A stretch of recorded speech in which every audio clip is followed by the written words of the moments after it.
On today's episode of Watch Chair Go, we are back in the Car Ninja shop to show you guys the thing you've been wanting to see. Let's get this engine apart.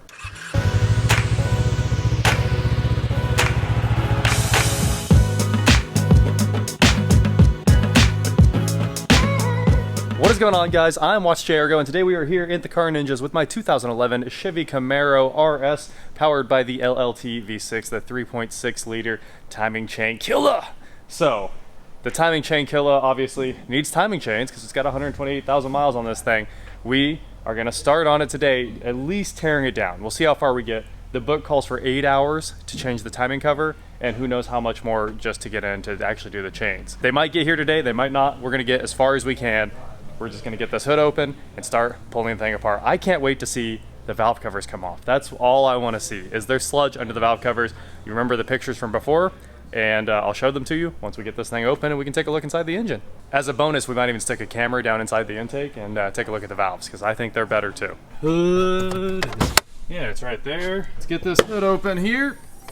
And of course the instructions start with pull the engine cover off.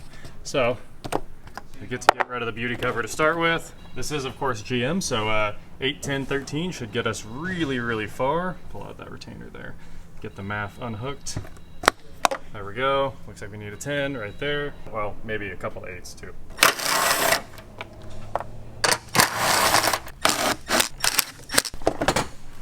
Airbox, pretty easy.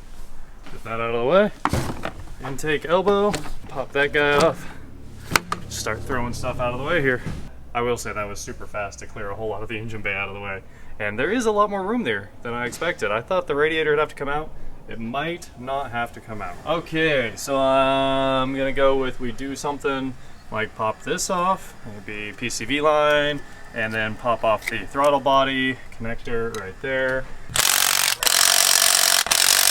We got all the bolts out. There's just 6 13s really holding that thing in. 2 13s on a shield back there, but I think we got the intake off. Hooked up there on the, come on. You can do it. There we go. There we go. The intake is off. I got my face down inside there. I had to crawl all the way up in the engine bay, and the valves look like they're still pretty carboned up. I don't know if you guys can see this because it's really hard to get the angle right to actually see down in the intake ports, but lots of carbon. All right, there's the intake valves right there on the number 1 cylinder. I know it's kind of focusing in and out, but you can see they're okay. There you go, right there. Well, I just found out I'm missing a bunch of footage. Johnny came over and looked at that carbon and the intake valves right then. That's why you see the snap-on camera up here. And we recorded looking down inside it with the bore scope and everything like that. And somehow it wasn't recording. So Johnny said it actually looks pretty good, better than a lot of BMWs. And we both agree that it probably worked well enough and it does need treated again. I did talk to BG about it. And they said that you're supposed to use 2 complete bottles, like I said in the video where I was treating it. I only had the 1 bottle because that's all that showed up with the kit, and they said run it again. So I think if we run it again, it could be perfect. Guess we'll find out. All right, I got most of the connectors off there. Coil packs are unplugged, cam position sensors, the solenoids, all that good stuff. You got cam position, solenoid, and a solenoid down there. Of course, the MAF is already hanging free. Coils are out, and then you got to repeat over here, pulling all that stuff off. And then it's time for the most fun part of the whole day, honestly. I'm impressed.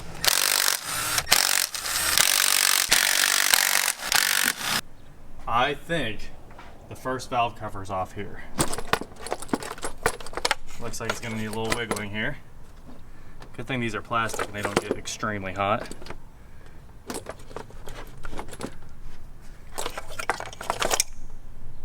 No way. I don't know if this is the bad one, but tell me that doesn't look new inside. Look at the cam towers. You can see there's still some sludge right there. You see a little bit of sludge sitting right on top of those cam towers. But that is wild. Looks pretty clean. On to the next side. Time to do it again. Here's the other bank. I think. Oop. I did not want to do that. I missed one this time. There we go. Okay, now to get this guy up and out. That looks good. Oh yeah, I already got those out, man. You're quick. I try. So, there's our sludge on this side. Look at that, they're two my different colors. God. But it looks so much better. There's definitely a lot of sludge buildup right there. Like, yeah, but that's not going to affect your performance. no, definitely not. Wow. But it looks... Chain, how shiny it is. The chain does look really clean. And you can see some sludge buildup right there beside the chain. I think it did a pretty good job. So the thing works. And the cam, there's no like bad wear on the cam. I think that dynamic was amazing. This side is cleaner. That side is cleaner. It's weird how this one like bleached itself and looks like the inside of the oil filter housing, and that side still looks like that 100,000 mile oil look. I'm impressed, dude. Do you still get the check engine light on? I definitely still have a check engine light. It's for one of the position sensors, which might just have crap on it, and I might just need to clean the cam position sensors. But they look pretty clean right there. I'd say those two look pretty clean. How do you think yours look? Clean. Okay. Might be a faulty sensor. It might be a bad sensor. What you can do, you can swap it and see if it's going to follow. See if it moves over to the other bank. Yep. Yeah. Well, sludge-wise, I got to do a little mechanical cleaning right there. I can literally That's just... very little, yeah. Yeah, I can just pick it up off there. I don't know. We're doing the chains anyway, I think. It's good insurance if nothing else. I think they need done. Let me throw away all this sludge here. I've never picked up sludge like that before.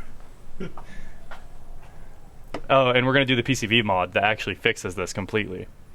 Oh, that one has, I see. I was like, why is there a bump in the valve cover? That's the drive for the DI pump, yeah. Yep. That's cool. It has a massive load back there for the pump. Well, if nothing else, this thing is very interesting. And I'm pretty impressed by the Dynamics job. I did a really good job. I'm even gonna just grab like a putty knife and scrape the rest of the sludge off of this thing. What would you charge for the treatment? I'm not sure actually. Okay. I assume on Amazon you can buy the Dynamic for like $300, which I assume that's about retail. And then you'd have to use 3 oil filters and a oil change after that. So I would assume that like a Dynamic treatment's like $500. Right around there, yeah. Yeah. Sounds about right. It's worth it. It is worth it. This engine looks nice. What do you guys think? Comment below with your thoughts. I'm a little mind blown right now. I was expecting, I'm showing you the before and after pictures right now. I thought it was gonna be worse. And it's not bad. That's easy clean, yeah. It is. It's just like wipe it off with a paper towel because it's falling off. Maybe it even loosened it up. Now we just keep grinding. I'm still kind of blown away by these results. And it's also very odd that the one bank looks new and the other bank looks like stained with oil and all that. The PCV mod, we are going to fix that. You'll see all of that as this goes back together. You can either drill out the PCV valve or you can actually buy a replacement from the new Enclave. I figured out the part number on the replacement. We're going to use that. So I'm just going to start tearing again. Accessory belt's coming off, water pump pulley coming off. I think the water pump's coming off. And then all of those tins, power steering rest, this radiator hose, and the whole elbow, that all comes off. This guy, and then the entire cover after the balancer. So there's a lot to do in here. It's going to take a little time. And then the chains we're going to do tomorrow. And I'm ripping through this again, just a ton of tins. GM making life easy for everyone. And me trying not to drop bolts into the engine bay.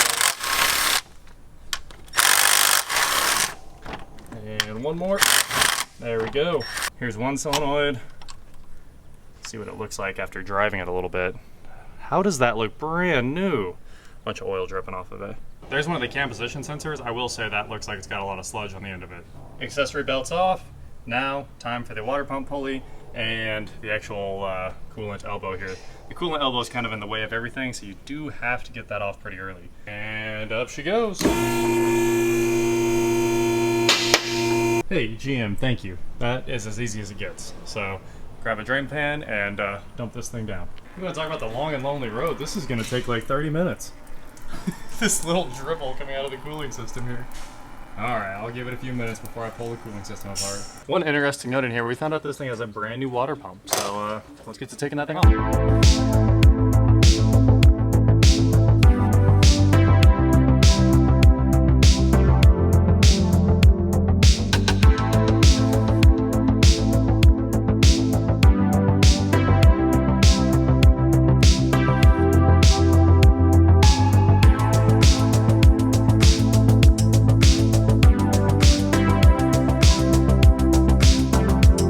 And and I am done for the day. And the reason I'm done for the day is because I broke the harmonic balancer just now. I've been grinding away. I was making great progress. As you can see, like everything is off to the side. I was about ready to pull the cover, and before you can pull the chains, you have to line this thing up on stage 1 timing. To do that, balancer and the cover all have to come off. I put a puller on the balancer. Actually, like every puller Johnny had. I tried the slide hammer one, I tried like 5 different configs, and what I came up with was this one with the teeth flipped over. Well, there's a custom harmonic balancer puller just for the V6, and I think for the LS, and obviously none of us had that. So I went ahead and ordered that special puller and another balancer. Luckily it was only 60 bucks. I'm not out a ton of money after destroying that thing, and overnighted it all so that we can try to get this done as fast as possible. I couldn't even get it locally. So I overnighted everything we needed to get this done. We've got a new balancer, we've got the special puller, which that'll be nice to have in case we have to do this again. And I think it might, like I said, I think it might be the LS one, which would save us a ton of time because we pull those all the time. Anyway, that's on its way, and the front cover can come off very quickly right after that. You can see it's just like bolt, bolt, bolt, bolt, bolt, bolt, bolt, bolt, bolt, bolt, bolt, bolt. There's like 15 bolts that have to come out of that cover. But hey, you guys got to see what you were interested in, what I was interested in, what the Car Ninja was interested in, and that was, did the dynamic work? We really do think it did. And the intake valves look okay, and we're gonna treat it again. After this goes back together, we're gonna do another one of those intake treatments with the Platinum fuel service, and I think we'll get it, I mean, it'll be really good. It'll be perfect. That is it for today, guys. Thank you so much for watching. Don't forget to head on over to shopwatchjrgo.com where you can get cool shirts like this. And please, like, share, subscribe, do whatever you want to do, and I will talk to you next time. Johnny has this Milwaukee light that I need. That thing has been on since, like, I don't know. It's been on for a few hours at this point. That Harbor Freight one I bought dies in like 3 minutes. I'm telling you guys, Milwaukee stuff is the sauce, and now I really have to go buy one of these for myself. They're like $250, but it's got to be worth every penny. Look how good that engine bay looks. Also, pro tip, if you're doing this, you don't have to pull the water pump. I noticed that those bolts don't go into anything else, just the bolts around it. So that one, that one, that one, that one. The water pump itself, that can stay. Right when I said that light's amazing, it dies. Now I can clean up my mess. The Camaro started bleeding, just a little bit. The funeral for the M6. Never got to have a proper funeral.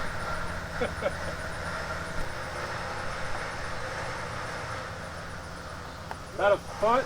There you go.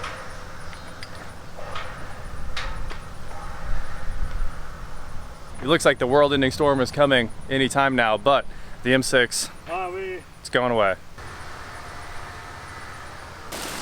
All right, I escaped, but goodbye, M6. Off to, yeah, those guys. I do want to mention that was a fight to the death. The battery will not stay charged now because it won't crank, so it won't shift between first and neutral half the time.